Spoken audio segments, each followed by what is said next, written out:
UTL solar, solar लावणार आणि सबसिडीही मिळवून देणार। नाशिक दौऱ्यानंतर वर्षा निवासस्थानी महायुतीची खलबत्यात जागा वाटपाबाबत चर्चा सुरू असल्याची सूत्रांची माहिती। निवडणूक आयोगाच्या राज्यातील आढाव्यानंतर राजकीय पक्षातील घडामोडींना वेग। दिवाळीनंतर निवडणुका घ्या, राजकीय पक्षांची केंद्रीय निवडणूक आयोगाकडे मागणी। महाराष्ट्रातील 11 राजकीय पक्षांसोबत निवडणूक आयोगाची चर्चा। आनंद दिघेंना मारलं गेलं, वीर शिवसेना शिंदे गटाचे आमदार संजय शिरसाट यांचा गंभीर आरोप। वृत्तीची चौकशी करण्याची मागणी। संजय शिरसाट यांनी पुरावे दिल्यास कोर्टात जाणार। शिरसाट 23 वर्ष गप्प का होते? त्यांचा स्वार्थ काय होता? या षडयंत्रात शिरसाटही सहभागी होते का? आनंद दिघेंचे पुतणे केदार दिघेंचा सवाल।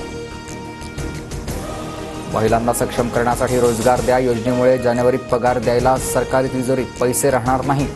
सत्ताधाऱ्यांच्या स्वार्थासाठी राज्य खड्ड्यात जात असेल तर चुकीचं। अनौपचारिक गप्पांमुळे राज ठाकरेंची टीका। रोहितची पहिली 5 वर्ष कर्जत जामखेडच्या सेवेसाठी तर येणारी 5 वर्ष महाराष्ट्राच्या सेवेसाठी असतील। शरद पवारांकडून रोहित पवारांच्या मंत्रिपदाचे संकेत। माझं कुटुंब माझी जबाबदारीवरून अमृता फडणवीसांचा ठाकरे पवारांवर निशाणा। आपली घरं भरणाऱ्या नेत्याला नाही तर लोकांची चिंता असणाऱ्याच नेत्याला पुढे आणा, अमृता फडणवीसांचं आवाहन। सिनेटमधील सर्व विजयी उमेदवारांनी उद्धव ठाकरेंची भेट घेतली। मातोश्रीबाहेर युवा सेनेच्या कार्यकर्त्यांचा जल्लोष। विधानसभेतही असाच विजय मिळवायचा आहे, आदित्य ठाकरेंचा विश्वास।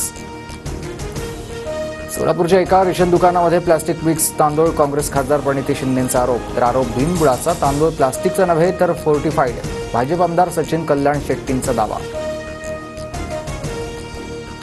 नाशकात महात्मा फुले आणि सावित्रीबाई फुले यांच्या स्मारकाचं अनावरण। भारतातील सर्वात मोठं अर्धाकृती ब्रॉन्झ धातूचं शिल्प।